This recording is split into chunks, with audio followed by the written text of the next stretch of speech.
The minutiae of day-to-day life is a much larger struggle for an INFJ than it is for most. As an INFJ, we feel more, we're more sensitive, and we're constantly challenging the norms around us. And that can be incredibly uncomfortable at times. The following lessons I'm going to share I learned far too late in life, but it doesn't have to be that way for you. I challenge you to watch this entire video. Take these lessons to heart, and if you do, I can promise you your life will transform in ways you never thought possible. Your life's changing, man. Please share in the comments any lessons you've learned as well. I'd love to hear. Number 1. It's okay to let people in. I know this sounds obvious. Of course it's okay to let people in, you might be thinking. But there's a big difference between knowing this lesson on an intellectual level and actually putting it into practice. And I'm going to take a wild guess here and say that as an INFJ, you probably are doing more of the former than the latter.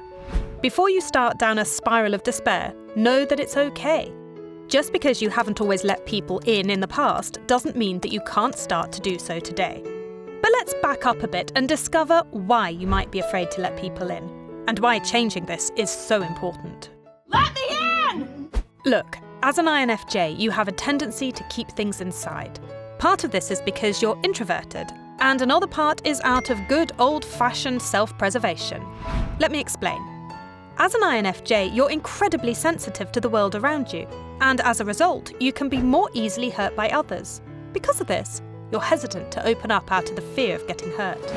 But what if I told you that keeping things inside and tormenting yourself isn't the answer? And, hard truth warning, what if I told you that you might not be giving others enough credit for the capacity to be there for you? As an INFJ, you have incredible intuition. If you dig down deep, you know who is really there for you and who you can trust. By opening up and sharing with them, you'll not only deepen your bonds with those you care about, but you'll be able to release the enormous burden you put on yourself by keeping things private. To help make this clear, look at this clip from Twilight, where INFJ Edward reveals he's a vampire to Bella. Vampire. Are you afraid? No. In this clip, Edward is afraid of Bella's reaction when she finds out his biggest secret, that he's a vampire. But to his surprise, opening up to her actually leads to one of the best things in his life, starting a relationship with the woman he loves. Like Edward, know that even though it can be scary, opening up to others offers the potential to literally transform your world. Number 2, you can't help everyone. Do you know what the nickname for an INFJ is? The answer? The Advocate. If that resonates with you, here's why. As an INFJ, you have a natural desire to want to help others.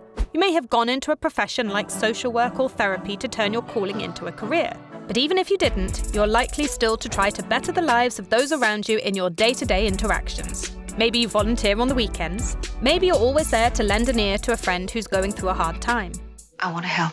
Whatever it is, wanting to help people is deeply ingrained in your INFJ DNA. But there's a really hard lesson underneath all of this, and that's that you can't help everyone. I know, I can feel you fighting inside to prove me wrong, but it's the truth.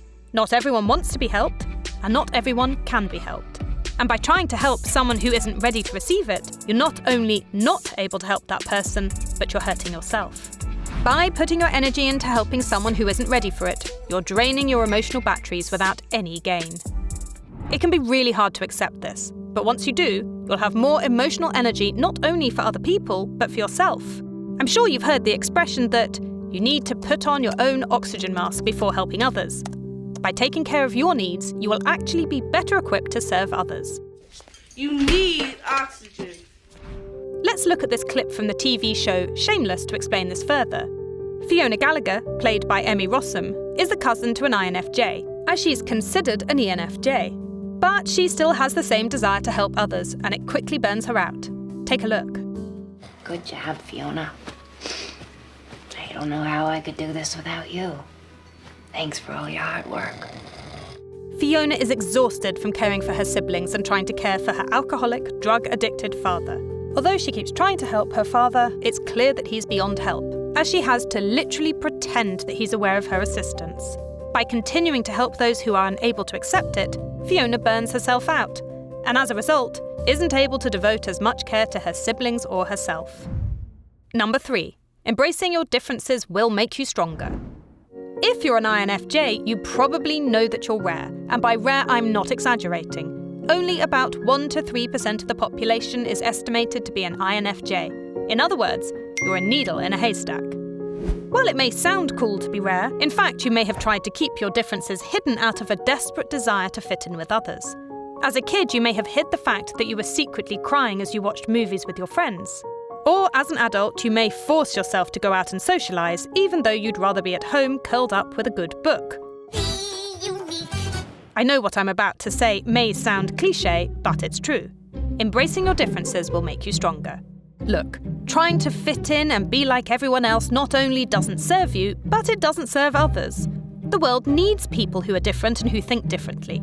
If we didn't have IFJs like Mohandas Gandhi, Eleanor Roosevelt or Jane Goodall, where would we be?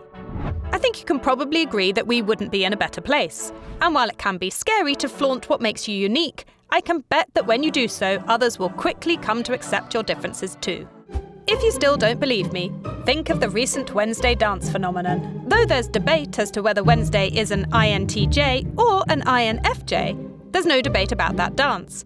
Pretty much everyone thinks it's completely weird and completely awesome. Take a look.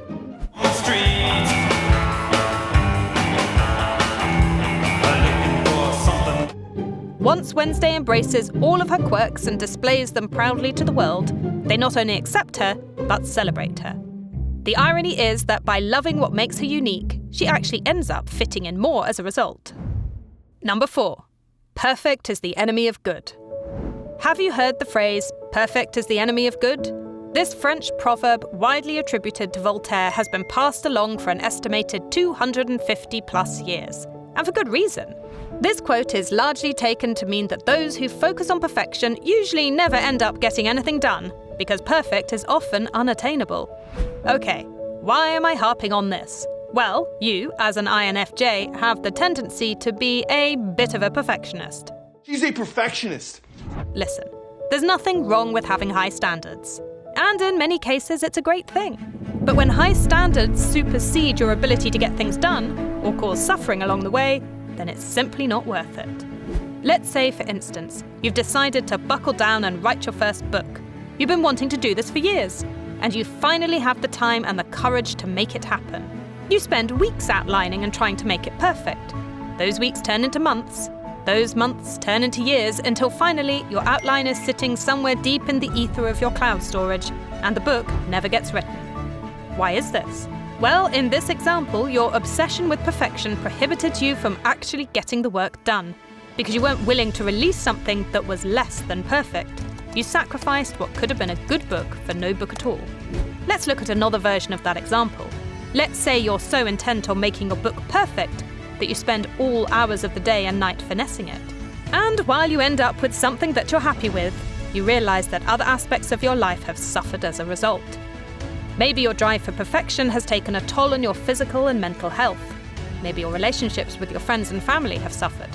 And while you have a book that you're proud of, that's pretty much the only thing you're proud of at this point. The moral here is, it's okay, and sometimes better, for things not to be perfect.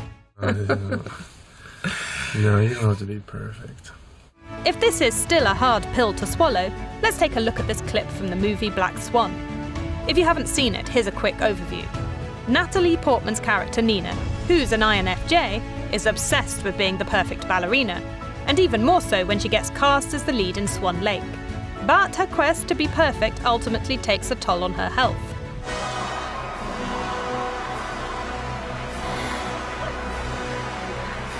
That was perfect. In the movie, Nina is so obsessed with being the perfect ballerina that it destroys her mental health. As a result, spoiler alert here, this causes her to have a psychotic breakdown and stab herself. But she's so fixated on perfection that even as she lays dying on the stage, she proudly tells her instructor, "I was perfect." While this is an extreme example of how perfection can go awry, the lesson is the same. Perfection can in fact be the enemy of good. Number 5. Your sensitivity is your superpower. Did you know that if you're like many INFJs, you may also be a highly sensitive person, or HSP for short?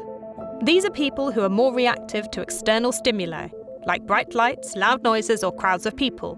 While a non-HSP may be able to attend a stadium concert without a problem, for you, the crowds and loud shouts might lead to feelings of overwhelm and stress.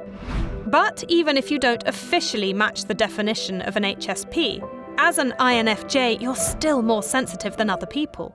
Girls are more sensitive. Unfortunately, in today's society, you may have been trained to shut out that side of you. You may have experienced your parents telling you to stop crying as a kid, or as an adult, your partner telling you to stop being so sensitive. In a world that can at times seem obsessed with projecting strength and confidence, you might feel like your sensitivity is your kryptonite. But I'm going to go out on a limb here and tell you not only is that wrong, but that your ability to be receptive to the world around you is actually your superpower. If you think I'm crazy, it's not just me. Studies have shown that those with increased sensitivity have many advantages to those without.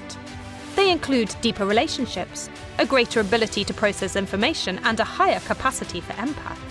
If you look at your sensitivity not as something that should be hidden from the world, but something that should be embraced, you may in fact discover that it is your superpower. Do you know who has this superpower? One of the greatest superheroes of all time, Superman. Superman? As an INFJ, Superman is often defined by his empath and sensitivity to the world around him, and he uses these traits to help him fulfill his missions. A clear example of this sensitivity takes place when he cries after killing his enemy, General Zod. Take a look.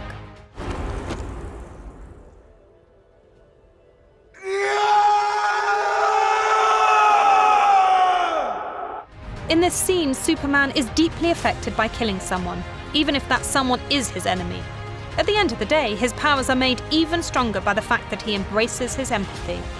So, like Superman, I urge you to lean into your sensitivity and discover how this can actually be your superpower.